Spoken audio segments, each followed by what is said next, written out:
Señor,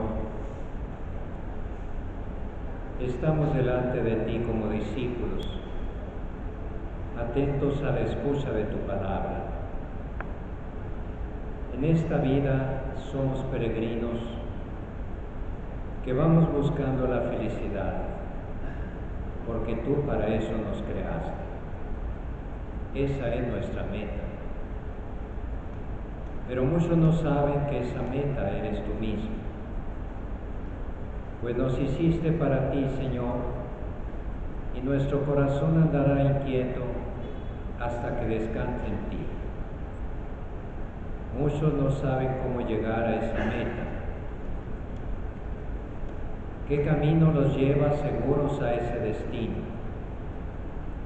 Nosotros sabemos que tú eres la meta hacia la cual nos dirigimos, pero que al mismo tiempo eres el camino que nos lleva a esa meta. Sabemos que tú eres el camino y que tu palabra es la luz que ilumina nuestros pasos. Quédate con nosotros, Señor. Ilumínanos con tu palabra. Amén.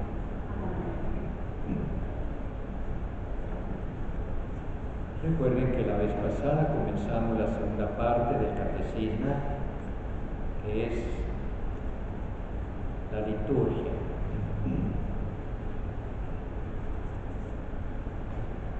Esta parte se llama la celebración del misterio cristiano.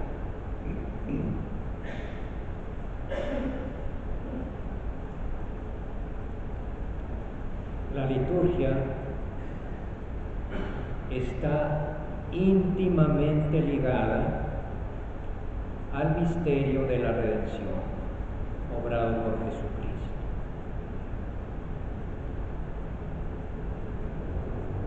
Porque la liturgia es el medio por el cual se nos comunica esa redención. Supuesta siempre la fe, pero teniendo en cuenta nuestra condición de seres humanos, materiales, que nos comunicamos siempre para dar y recibir amor a través de signos, a través del cuerpo. Entonces, la liturgia es la forma como el ser humano, hecho de cuerpo y alma, se comunica con Dios a través de signos y recibe de Dios su gracia, la gracia que nos ganó con su muerte y resurrección, pero la recibimos también al modo humano, es decir, a través de signos. Vamos a ver este párrafo 1076, que es riquísimo, lo vamos a ver con detenimiento. El día de Pentecostés, por la efusión del Espíritu Santo, la Iglesia se manifestó al mundo. Se manifestó, se hizo visible al mundo, es decir, a la humanidad. Esto quiere decir que la Iglesia no es una sociedad secreta que actúa en la sombra, sino que, como dijo Jesús, anuncia la salvación de Cristo al mundo en general. Es lo que se llama, o podemos llamar, la publicidad de la fe cristiana. La publicidad, no me refiero a la propaganda comercial, sino al carácter público de la fe cristiana, que no está hecha para esconderse, para hablar en secreto, para hacer reuniones a escondidas, sino para salir como lo hicieron los apóstoles, a la calle, a gritar a los cuatro vientos para que todo el mundo los escuchara, que Jesús es el Señor. De pasada, comento que la gran batalla del liberalismo mexicano, en cualquier parte también, pero estamos en México, la gran batalla histórica del liberalismo mexicano, que es una ideología anticristiana, pretende desde el principio, y estoy hablando después de la independencia mexicana y sobre todo desde la reforma de mediados del siglo XIX, ha pretendido callar a la Iglesia y sacarla del espacio público. Tú cállate y métete en los templos, métete en las sacristías, métete en los hogares, métete. ¿Quién dice eso? El grillito cantó. Usted desaparezca. El espacio público, la calle, los medios de comunicación son nuestros, son del gobierno, son de la sociedad civil, dirigida por nosotros. Pero la fe, la Iglesia, no tiene nada que ver ni en la elaboración de leyes, ni en la construcción de la cultura, ni en nada. Es algo íntimo, personal, secreto. ¿Ven? En Pentecostés, ¿qué pasó? Los apóstoles, inundados por el Espíritu Santo, salieron a la calle. Aquellos que habían sido unos cobardes, que estaban temblando allí en esa sala, porque habían visto morir a su maestro, ahora recibiendo el Espíritu Santo que los llena de fuerza, de luz, salen a gritar: Jesucristo es el Señor, crean en Él para salvarse. La esencia de la evangelización, o sea, la evangelización exige que el Evangelio se publique. El don del Espíritu Santo inaugura un tiempo nuevo en la dispensación del misterio. Ese tiempo nuevo es el tiempo de la Iglesia. Ya Israel era una iglesia pública, pero restringida a las fronteras de un pueblo, de una raza. Con la Iglesia, después de venir Cristo y de morir, resucitar, subir al cielo y enviarnos el Espíritu Santo, ese pueblo, ese nuevo pueblo de Dios, es enviado al mundo entero.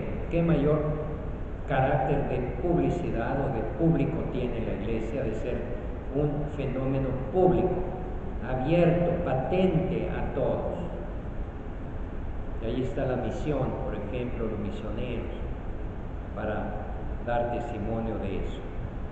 La dispensación del misterio, durante el cual Cristo manifiesta, hace presente y comunica su obra de salvación mediante la liturgia de su iglesia hasta que Él venga. O sea que Jesús dijo: vayan por todo el mundo a anunciar el Evangelio. Todo el que crea y se bautice se salvará. Que no nada más dice el que crea, que es muy importante, pero el acto de creer es un acto que queda dentro del ser, de la persona. Eso tiene que exteriorizarse primero para recibir el don de la gracia visible y palpablemente, y luego para expresar su fe. Y eso es el primer sacramento, es el bautismo, y todos los demás sacramentos son eso precisamente: signos humanos, visibles, materiales, acompañados de la palabra que los descubre su significado, para que a través de esos sacramentos, como canales, nos llegue la gracia de Cristo Redentor.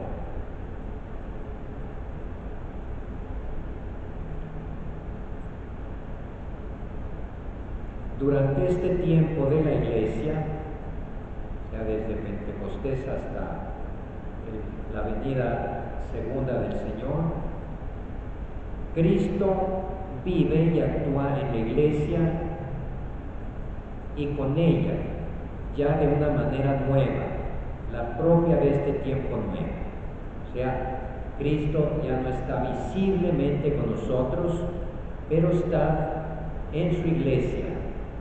Y su Iglesia tiene que hacerse visible y presente en todo el mundo, y hacer visible y presente y audible la redención de Cristo a través de la predicación de la palabra y la celebración de los sacramentos.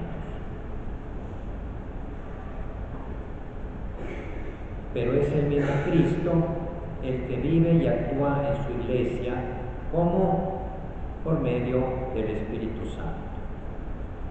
Y actúa por los sacramentos. El que le da la eficacia a los sacramentos es el Espíritu Santo. Por eso, por ejemplo, cuando Jesús les dice a sus apóstoles: a quienes ustedes perdonen los pecados, les quedarán perdonados. Pero para eso reciban al Espíritu Santo. El Espíritu Santo es el que les da poder a ustedes de realizar esa obra divina, porque solo Dios puede perdonar los pecados.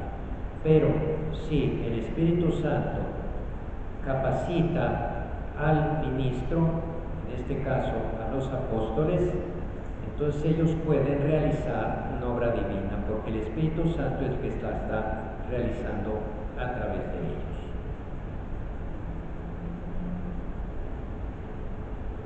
Y ese Cristo en la Iglesia actúa por medio de los sacramentos. Esto es lo que la tradición común de Oriente y Occidente llama la economía sacramental. La economía, la administración, la dispensación,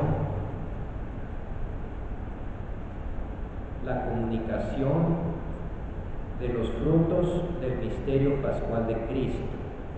Se dan en la liturgia, es decir, a través de los sacramentos. La dispensación quiere decir dispensar, quiere decir entregar, repartir, donar. También decimos cuando queremos pedir perdón, dispense usted, pero dispensar es dar, repartir. En inglés, el dispenser es una maquinita que entrega los chiquis, las bolitas esas, dispenser. Entonces,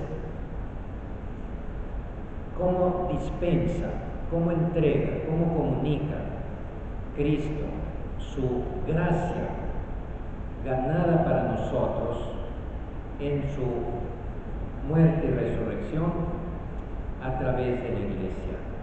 Y la Iglesia lo hace a través o por medio de los sacramentos. El primero, el bautismo, pero el más grande de todos, la Eucaristía. La Eucaristía. Que vamos a seguir hablando más de eso, no se puede agotar luego todo.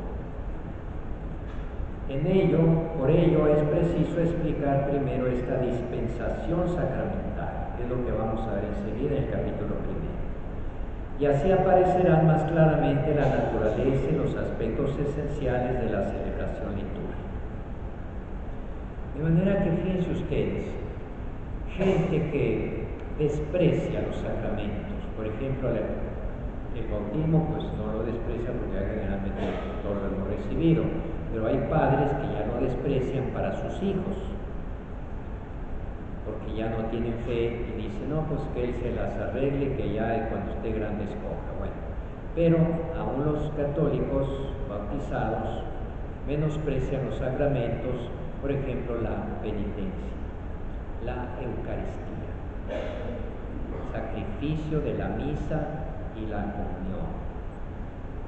Dice, no, yo me las arreglo con Dios, pero está usando un camino que no es el que Cristo estableció. Y además es un camino no humano, porque Cristo, siendo Dios, se hizo humano, más humano que nosotros, y comprende nuestra necesidad de comunicarnos a través de signos. No es lo mismo que yo, como hacen los protestantes, le diga a Dios, perdóname. Claro que lo podemos hacer y hay que hacerlo cuando hemos pecado antes de confesarlo. Pero Cristo quiere que esa absolución de mis pecados se reciba a través de un signo, que es el sacramento de la penitencia. Que yo oiga con mis oídos a Dios que me dice a través del sacerdote, te perdono tus pecados, yo te absuelvo de tus pecados. Los que quieren prescindir de los sacramentos, que no se confiesan, que no comulgan, que no se casan por la iglesia, que no llaman al sacerdote para la unción de los enfermos, pues están creando su propia iglesia. Están elaborando su propia manera de salvarse. Qué bonita. Me gustaría que fuera verdadera, porque es más cómoda en cierto modo, pero no es la que Cristo nos dejó. En el fondo es más rica, porque es más humana, porque así como nosotros nos comunicamos unos con otros a través de signos, de palabras, de gestos, de un apretón de manos, de un abrazo, de ofrecer una comida, un regalo, etc. Todo es visible, todo es material, todo es a la manera de nuestro ser humano. Así ellos se dejan todo eso y quieren hacer una religión desencarnada, porque si se fijan bien, los sacramentos van en la línea de la encarnación. ¿Cómo nos quiso salvar Dios, eterno y todopoderoso, invisible, infinito, haciendo que su Hijo, el Verbo eterno, la segunda persona, se hiciera hombre? Y como hombre vino a visitarnos, a vivir con nosotros, a dar su vida en la cruz por nosotros, como hombre, como cuerpo, con su sangre. Y se quiso quedar con nosotros también de una manera visible y palpable en la comunión, a través de un sacramento, del pan y del vino que comemos, que bebemos. O sea, nuestro cuerpo está involucrado y se fijan. No nada más el espíritu, porque no somos puros espíritus. Los sacramentos van en la línea de la encarnación. Por eso, en realidad, como dijo Jesús, nadie va al Padre sino por mí. El que me ve a mí, ve al Padre. Es decir, la gente veía a Jesús, lo veía, lo tocaba, lo olía. No sé a qué olería Jesús, pero lo olía. Después de una larga caminata ahí por la Galilea y la Samaria y todo eso, quién sabe, ¿verdad? Pero quiero decir que tenía un hombre de carne y hueso enfrente de él. Pues ese hombre de carne y hueso era el sacramento visible del Dios invisible. El que me ve a mí, ve al Padre. En realidad no hay más que un sacramento, un signo visible que no solo significa lo que está llamado a significar, que es la realidad divina, sino que la contiene. Jesús no solo decía, el que me ve a mí, yo los llevo hacia el Padre, sino al verme a mí ven al Padre. El Padre está en mí y yo estoy en el Padre, porque el Padre y el Hijo son el mismo y único Dios. Pues bien, Jesús, así como dijo, como el Padre me envió a mí a hacer su sacramento aquí en la tierra para que todos llegaran al Padre a través de Jesús, de su visibilidad, como el Padre me envió a mí a salvarlos a través de mi encarnación, así yo los envío a ustedes, dijo a los apóstoles. De manera que los apóstoles y la iglesia con ellos, jerárquica, es el sacramento que hace visible a Cristo, y Cristo hace visible al Padre. ¿Ven esa sucesión y esa correspondencia? Dios invisible se hace visible en Cristo.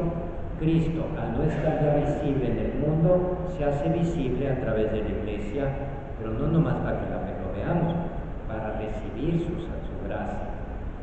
Y la iglesia dispensa, distribuye, entrega esa gracia a través principalmente de los 7 sacramentos, que son 7 signos.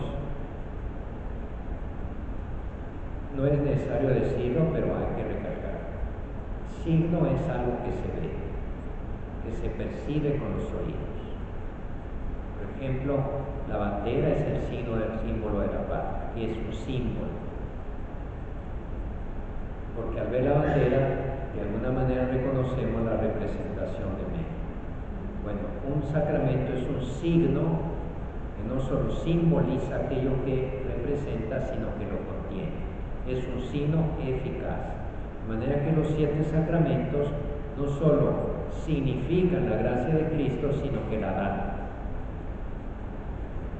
Yo al confesar no solo recibo, no solo es un gesto de arrepentimiento mío, sino que allí recibo efectivamente el perdón de Dios.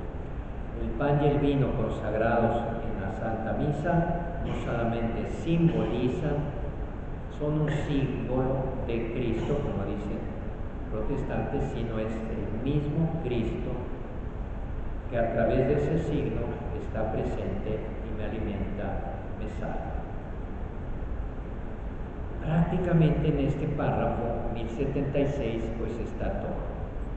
No olviden que todo parte, la economía sacramental parte de la encarnación, va en la misma línea, en la misma lógica, o es consecuencia de la encarnación. Vamos a ver ya el capítulo primero, el misterio pascual en el tiempo de la iglesia. La iglesia tiene la misión de recoger ese misterio infinito que es el misterio pascual de Cristo, que es su muerte y resurrección, recogerlo, protegerlo, conservarlo y dispensarlo, porque es una fuente inagotable de gracia y de salvación.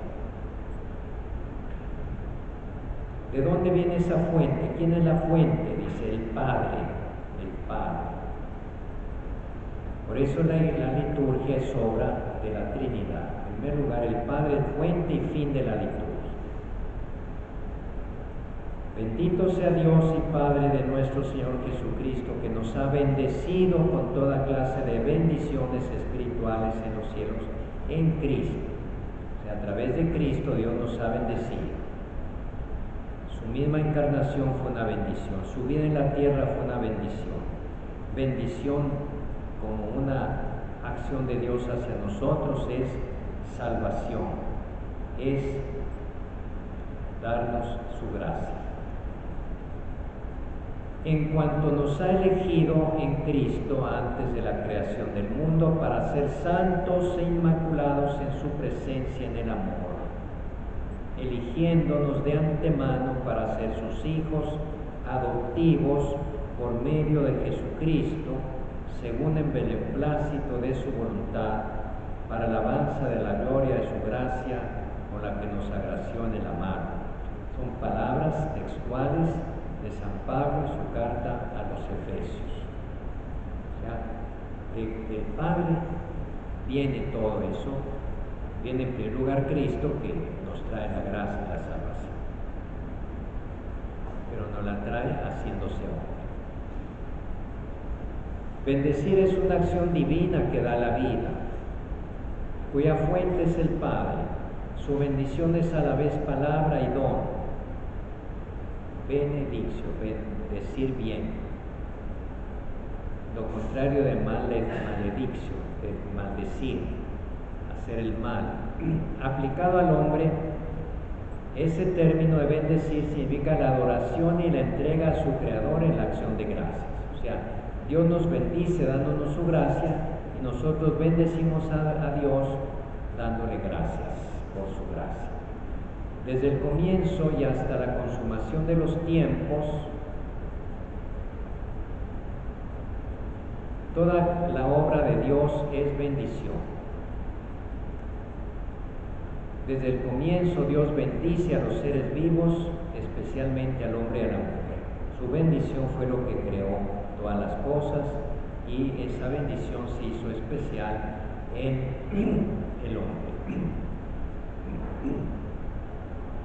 La alianza con Noé, con todos los seres animados, renueve esta bendición de la creación a pesar del pecado del hombre, pero es a partir de Abraham cuando la bendición divina penetra en la historia humana.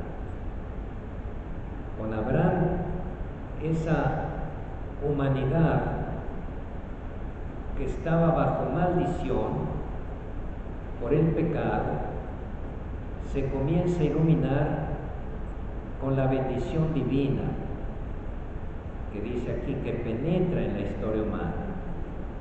Se encaminaba hacia la muerte y ahora se encamina hacia la vida. Y así en la Biblia vemos que las bendiciones divinas se manifiestan en acontecimientos maravillosos y salvadores. El nacimiento de Isaac, la salida de Egipto, Pascua y Éxodo, el don de la tierra prometida, la elección de David, la presencia de Dios en el templo, el exilio purificador y el retorno de un pequeño resto, la ley, los profetas, los salmos, todas esas maravillas que Dios hizo en el Antiguo Testamento. Por eso todavía hoy, cuando algo sucede muy hermoso en nuestra vida, por ejemplo, que nace un niño, que me saqué la lotería, que conseguí trabajo, que lo que ustedes quieran, decimos, es una bendición de Dios. Es una bendición. Este bebé es una bendición de Dios.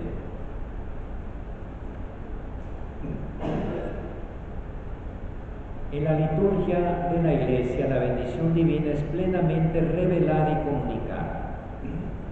Cada vez que celebramos la liturgia en los sacramentos y especialmente en el santo sacrificio de la misa, es una bendición que Dios nos da. Y en esa bendición están contenidos todos los dones, especialmente el don más grande de todos, el Espíritu Santo. La liturgia es obra de Cristo. Ya dijimos que la fuente de la gracia es del Padre, que nos ha enviado a su Hijo, que sentado a la derecha del Padre, derramó el Espíritu Santo sobre su cuerpo, que es la Iglesia. Cristo actúa ahora por medio de los sacramentos instituidos por Él para comunicar su gracia. Aquí estoy repitiendo lo que ya les he dicho. Los sacramentos son signos sensibles, es decir, palabras y acciones accesibles a nuestra humanidad actual, los entendemos porque así obramos habitualmente. Realizan eficazmente la gracia que significan. Por ejemplo, el bautismo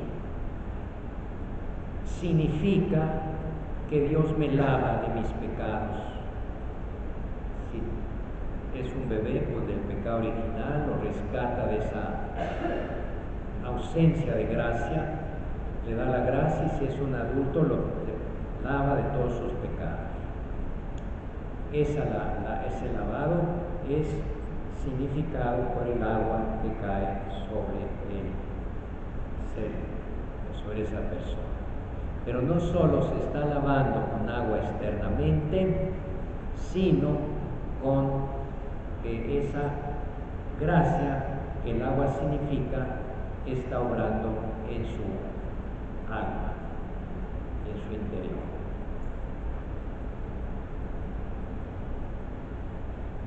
En la liturgia, en la liturgia de la Iglesia, Cristo significa y realiza principalmente su misterio pascual, lo que he estado repitiendo. O sea, ese tesoro infinito de su misterio pascual, que es la redención humana, que es el perdón de los pecados, por el derramamiento de su sangre, y que terminó en la gloriosa resurrección, la cual probó que era Dios, y siendo Dios quiere decir que su sacrificio como hombre tenía un valor infinito. Por lo tanto, el misterio pascual de nuestra redención por la muerte y resurrección de Cristo es un valor infinito que Cristo lo entrega a la Iglesia a través de los sacramentos. Cuando llegó a su hora, Cristo vivió el único acontecimiento de la historia que no pasa. Aquí viene otro elemento. Jesús muere, es sepultado, resucita de entre los muertos y se sienta a la derecha del Padre una vez por todas. Una señora protestante, que era protestante pero que se quería hacer católica, ya había leído mucho, se había convencido, pero decía: ¿por qué ustedes, le preguntaba a un sacerdote, por qué ustedes sacrifican a Cristo una y otra vez y otra vez y otra vez y otra vez? Dice: no lo sacrificamos, celebramos y hacemos presente su único sacrificio en la cruz. Eso es lo que hace la liturgia. Lo hace presente para que nosotros, viviendo en el tiempo, nos incorporemos continuamente a ese sacrificio, a esa muerte y a esa resurrección. Claro, si fuéramos perfectos como ángeles, bastaría una misa para toda nuestra vida y ya quedaría todo hecho. Pero somos desgastables, vamos por la vida cayendo y levantando, no comprendemos ni con 10 misas, ni con 20, ni con 1000, todo lo que la misa significa para nosotros. Entonces hay que estarle dando y dando, no porque Cristo se vuelva a sacrificar como si una anterior no hubiera servido y otra vez, ahora sí, dale, a ver si, ahora sí. No, su sacrificio es perfecto una vez para siempre, pero nosotros lo actualizamos celebrándolo. De esa manera, como dice aquí, Jesús muere, es sepultado, resucita entre los muertos, se sienta a el Padre una vez por todas, pero es un acontecimiento real sucedido en nuestra historia, pero absolutamente singular. Todos los demás acontecimientos suceden una vez y luego pasan y son absorbidos por el tiempo. La liturgia hace que el tiempo no agote, no haga desaparecer ese hecho único en la historia, sino que lo tiene siempre presente en nuestras vidas, celebrando. El misterio pascual de Cristo, por el contrario, no puede permanecer solamente en el pasado, pues su muerte destruyó la muerte, y todo lo que Cristo es y todo lo que hizo y padeció por los hombres participa de la eternidad divina y domina así todos los tiempos, y en ellos se mantiene permanentemente presente. O sea, el acontecimiento de la cruz y de resurrección, ese sacrificio de Cristo, permanece y atrae todo hacia la vida por medio de la liturgia. Por esta razón,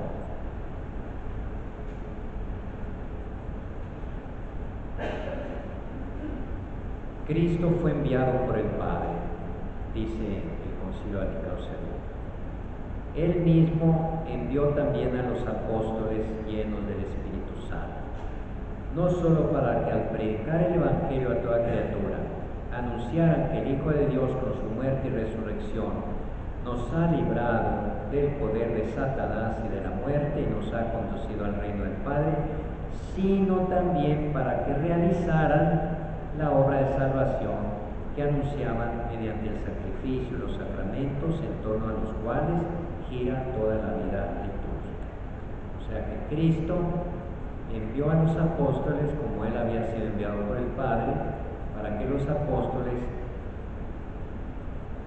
hicieran que la memoria de su sacrificio no se perdiera, sino que fuera constante. Pero como vamos a ver, esa memoria es un memorial, es una anamnesis que no solo es un recuerdo del pasado que yo evoco en la memoria, sino que se actualiza al recordarlo, al celebrarlo, lo hacemos siempre presente. Les he dicho muchas veces, es impresionante cómo en el mundo entero no hay muchas misas diariamente.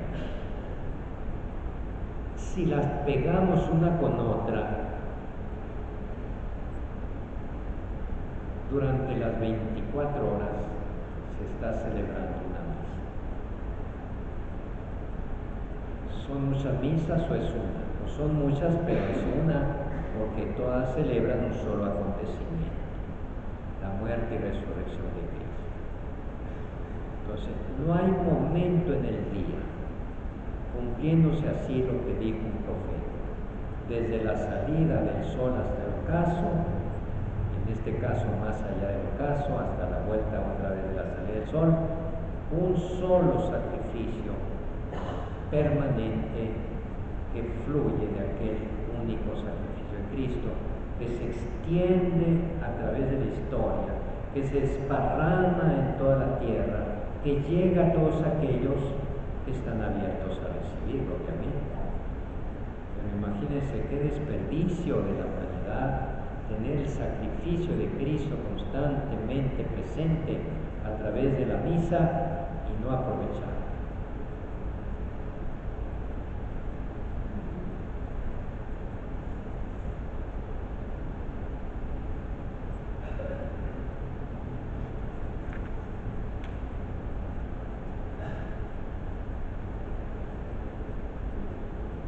Así Cristo resucitado, dando el Espíritu Santo a los apóstoles, les confía su poder de santificación. Reciban al Espíritu Santo, a quienes perdonen los pecados les quedan perdonados, y se convierten en signos sacramentales de Cristo.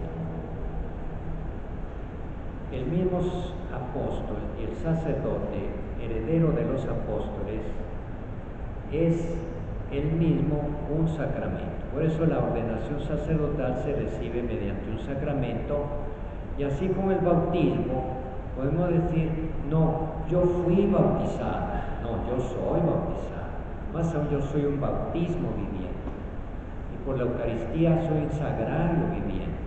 También por la ordenación sacerdotal soy un sacramento constante de santificación. Esta sucesión apostólica, que viene de los apóstoles, recibida de Cristo, estructura toda la vida litúrgica de la Iglesia. Ella misma, la Iglesia, es sacramental, transmitida por el sacramento del orden. Esta obra está presente en la tierra a través de la liturgia. Para llevar a cabo una obra tan grande, dice el concilio, que es la dispensación o comunicación de su obra de salvación, Cristo está siempre presente en su iglesia, principalmente en los actos litúrgicos. Está presente en el sacrificio de la misa, no solo en la persona del ministro, ofreciéndose ahora por ministerio de los sacerdotes, sino también, sobre todo, bajo las especies eucarísticas, el pan y el vino, que por invocación del Espíritu Santo, en la epíclesis, en la misa, cuando se pone así las manos sobre el cáliz y el pan, la hostia, y se invoca al Espíritu Santo para que transforme esos dones en el cuerpo y la sangre de Cristo.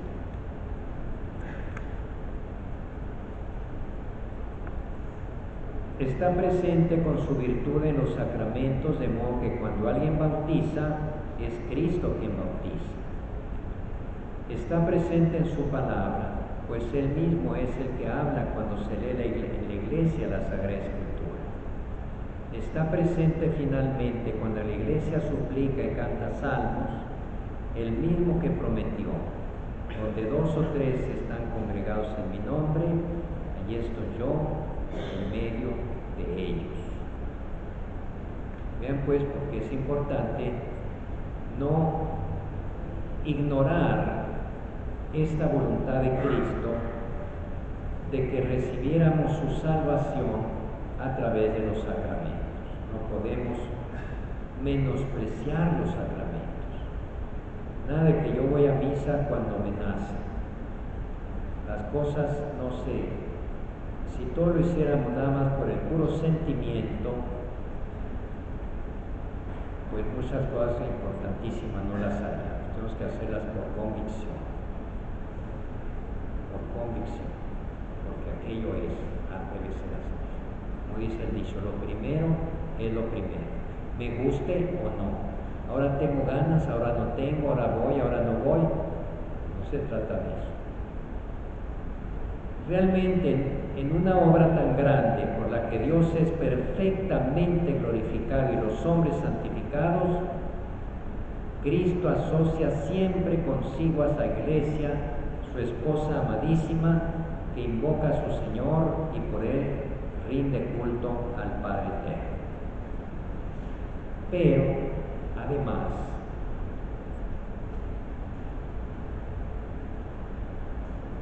esa, como dice el Apocalipsis, esa liturgia terrena, que es la dispensación aquí en la tierra de los dones infinitos de Dios, tiene su réplica en el cielo. Según dice el Apocalipsis, el capítulo 4 y 5, en el cielo se está realizando constantemente esa misma liturgia que se realiza en la tierra. En la liturgia terrena pregustamos y participamos en aquella liturgia celestial que se celebra en la ciudad santa de Jerusalén, la Jerusalén celestial, hacia la cual nos dirigimos como peregrinos, donde Cristo está sentado a la derecha del Padre como ministro del santuario y del tabernáculo verdadero. ¿En qué consiste la liturgia en el cielo? Pues no sé si habrá 7 sacramentos, pero yo creo que ya no, ¿verdad? Pero sí existe esa alabanza continua, esa glorificación de Dios en la cual va a consistir nuestra felicidad, que ni siquiera nos podemos imaginar cómo es, porque aquí todo nos cansa luego. Cantamos en un himno de gloria al Señor con todo el ejército celestial, venerando la memoria de los santos, esperamos participar con ellos y acompañarlos. Aguardamos al Salvador nuestro Señor Jesucristo hasta que se manifieste Él nuestra vida y nosotros nos manifestemos con Él en la gloria.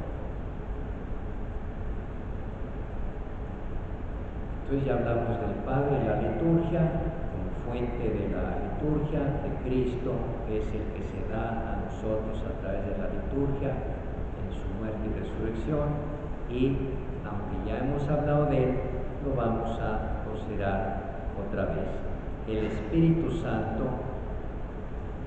es el que hace que la liturgia en la iglesia sea un sacramento eficaz, como una fuente que se derrama a través de 7 riachuelos, de 7 arroyos. Esa fuente es tan abundante que se desparrama, pero no así nomás, sino a través de 7 canales. En la liturgia, el Espíritu es el pedagogo de la fe del pueblo de Dios, o sea, el que nos enseña, el artífice de las obras maestras de Dios, que son los sacramentos de la nueva alianza. Cuando encuentre en nosotros la respuesta de fe que Él ha suscitado, entonces se realiza una verdadera cooperación. Porque eso sí, de nada le sirvió a Pilato estar enfrente de Jesús, de nada le sirvió a Herodes estar enfrente de Jesús, si no están abiertos a Jesús, si no pusieron su fe en Él, como la puso Tomás, que dijo, Señor mío y Dios mío, como dijo Pedro, apártate de mí que soy un pecador, como dijo, tú eres el Mesías, el Hijo de Dios vivo, como dijo Marta, yo sé que tú eres el Mesías y el Hijo de Dios. Ellos no fueron capaces de hacer esa confesión. Entonces, de nada sirven los sacramentos si no hay fe. No porque el sacramento dependa de la fe para existir. Por ejemplo, en la consagración, Cristo está presente y cuando uno lo recibe. Pero si uno no tiene fe, no deja de recibirlo, pero a no creer en Él no le sirve de nada.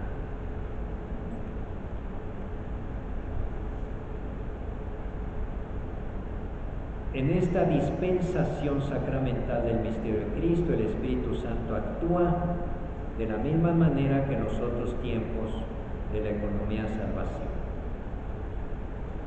Él es el que nos prepara a recibir a Cristo, principalmente, dice, bueno, el Espíritu Santo realiza en la economía sacramental las figuras de la antigua alianza. La liturgia de la Iglesia conserva como una parte integrante y reemplazable, haciéndolos suyos, asumiéndolos algunos elementos del culto de la antigua alianza. La liturgia, pues, es la síntesis entre la liturgia judía del Templo de Jerusalén y la liturgia cristiana. En la liturgia cristiana están los dos, la liturgia judía y la cristiana. La cristiana, quiero decir, el misterio pascual de Cristo. Por ejemplo, como vemos en todos los sacramentos, pero especialmente en la misa, el sacramento que más celebramos, el Antiguo Testamento está principalmente en la lectura del Antiguo Testamento, ¿verdad? Que se lee en los Salmos, Salmo responsorial. Hacemos memoria de los acontecimientos salvíficos, por ejemplo, la promesa, la alianza, el éxodo, la Pascua, el reino del templo, el exilio, el retorno.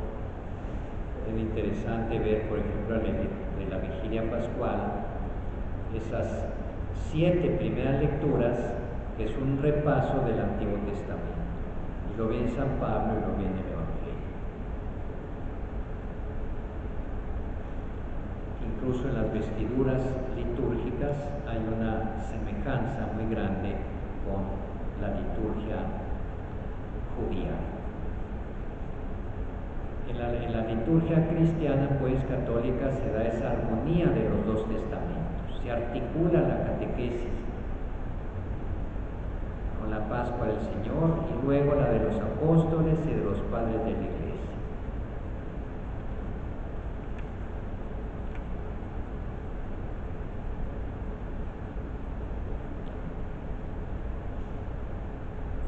Dice la liturgia judía y liturgia cristiana.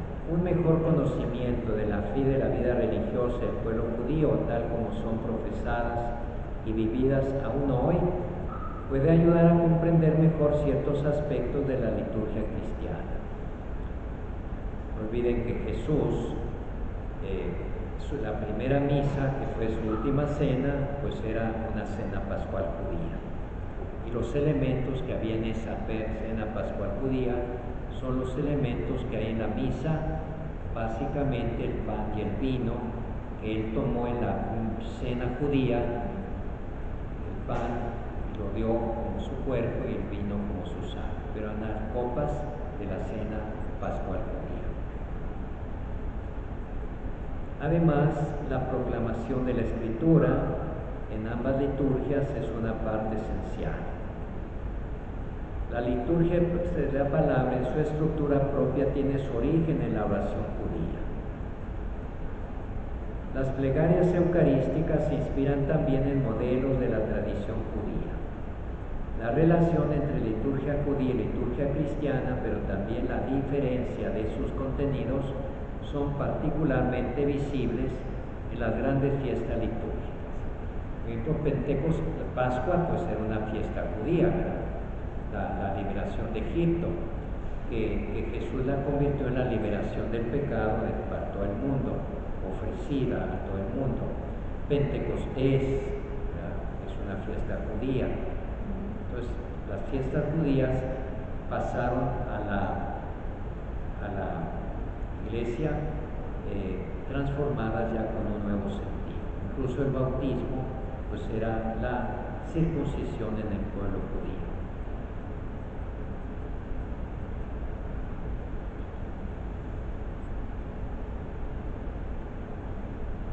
En la liturgia de la Nueva Alianza, toda acción litúrgica, especialmente la celebración de la Eucaristía y de los sacramentos, es un encuentro entre Cristo y la Iglesia. Por eso debemos prepararnos y tener una participación activa y consciente, como la pide el Concilio. Todo eso, el Espíritu Santo es el que convierte la liturgia en un memorial, es decir, no un simple recuerdo de los hechos pasados, sino esos acontecimientos pasados que son la intervención de Dios en la historia humana. La liturgia los trae al presente con todo su poder salvífico, con todo su poder salvífico. En otras palabras, cuando celebramos la misa nos hacemos protagonistas de la última cena de Cristo, estamos junto con María y Juan y las santas mujeres allá al pie de la cruz, somos testigos de Cristo resucitado, lo vemos subir al cielo, somos protagonistas, nos insertamos en ese momento de gracia y bendición.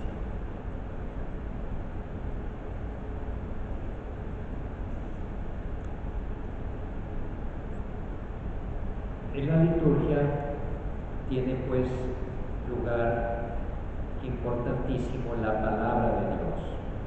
La palabra de Dios es la que le da significado, sentido a las acciones y despierta la fe y exige la respuesta de la fe.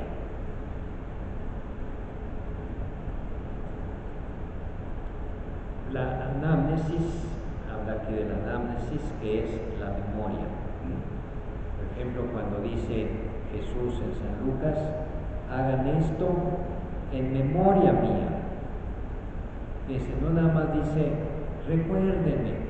No, cada vez que me recuerden, cada vez que celebran esta cena, hacen presente la muerte y resurrección de Cristo, como dice San Pablo.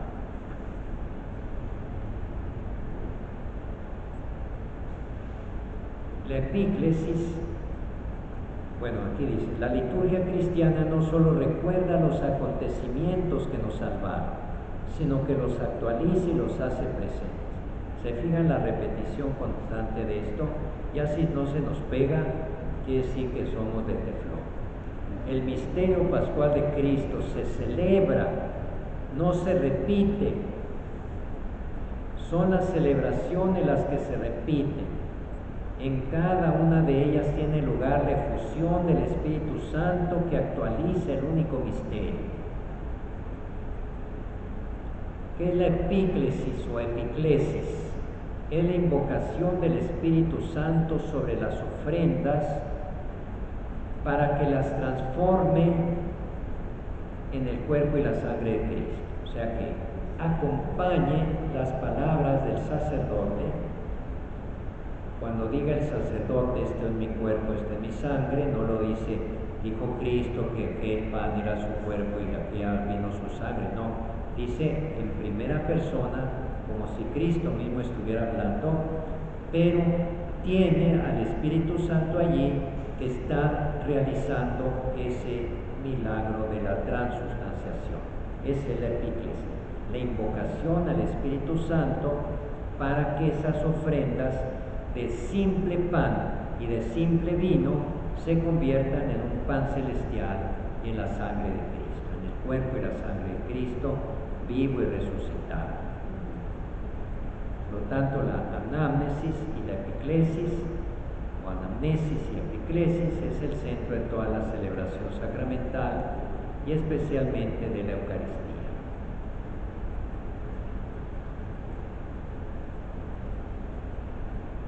Y terminamos. La finalidad de la misión del Espíritu Santo en toda acción litúrgica es poner en comunión con Cristo para formar su cuerpo.